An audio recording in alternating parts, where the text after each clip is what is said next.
Why is the topic of consent really important? I'm here with Amy Phillips and Carlton, or Mr. Black, and they are talking at Woodhull Sexual Freedom Summit this year on We Need More Than Yes, Marginalization and the Dangers of Performative Consent in BDSM Communities. I'm Kathy Vartuli from theintimacydojo.com. Thank you both for being here. Thank you for having us. And this is such, I mean, you couldn't have timed the topic better, or maybe you purposely did that, but consent and marginalization is such a key topic right now, and I think there's so many nuances around it that people need. Having someone talk about it and hold space for that is so important. Thank you so much.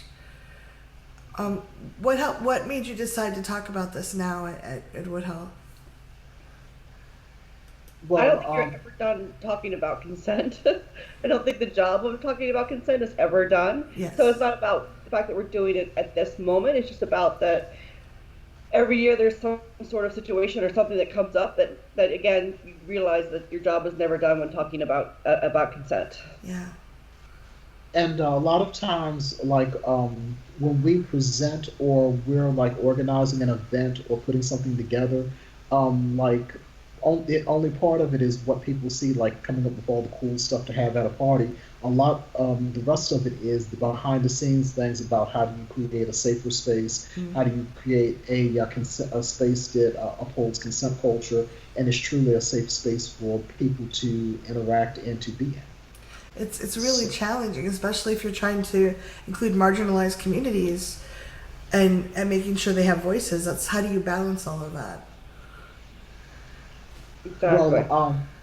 Well, one thing that we're going to kind of identify in our talk is that I don't think when people talk about consent, people often talk about the fact that there are marginalized people that can be more susceptible to consent violations because there's a power imbalance. Because a lot of times there are people that are in power and have like authority or power or knowledge in a community, and they're able to use that in a manner where they can basically subvert consent, or they can subvert people that are marginalized.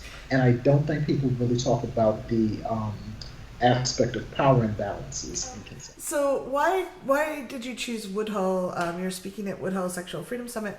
Why did you choose Woodhull for this as a venue for you presenting this talk? It's a very thoughtful space. The audience is engaged, and you don't have to bring them up to speed necessarily on some of the basic points of whatever you're going to. I mean, I feel like you can really get into a deep discussion about whatever your topic is, and you're going to get intelligent, attentive feedback. Sometimes you'll get challenged a little bit, which is also good, but in a respectful way. And I think that Woodhull is the place for ideas that maybe exist outside of the play space. Like, this is a great thing to talk about in a play space, but people aren't coming to play space to talk about performative consent. So where do you take something like that? And so Woodhull is a great place for us to do that. Wonderful. If someone hadn't ever come to Woodhull before, what would you recommend? What would you tell them if they weren't sure if they should go? Well, we actually address this because in addition to presenting, we're also hosting a mixer. Oh, how nice. On Thursday night. So what we want to do is we know that it can be sometimes overwhelming, like if you've never been to Woodhull before, or you perhaps have never been to a conference before. We want to welcome everybody in. So it's important to say, if this is your first conference experience, how do you take care of yourself? How do you get the most out of your conference experience? How do you kind of integrate yourself into that small community that tends to form at conferences? How do you navigate it? And how do you find a space that's comfortable for you? And how do you take care of yourself? Because it's extremely important too when you go to conferences to take care of yourself. All right. Well, if you're watching this and you want to learn more about Carlton and Amy, you can go to the Black Pomegranate. I love that name.com. theblackpomegranate.com. I'll put the link below. And if you have questions or comments, please leave them below. We'll do our best to get back to you.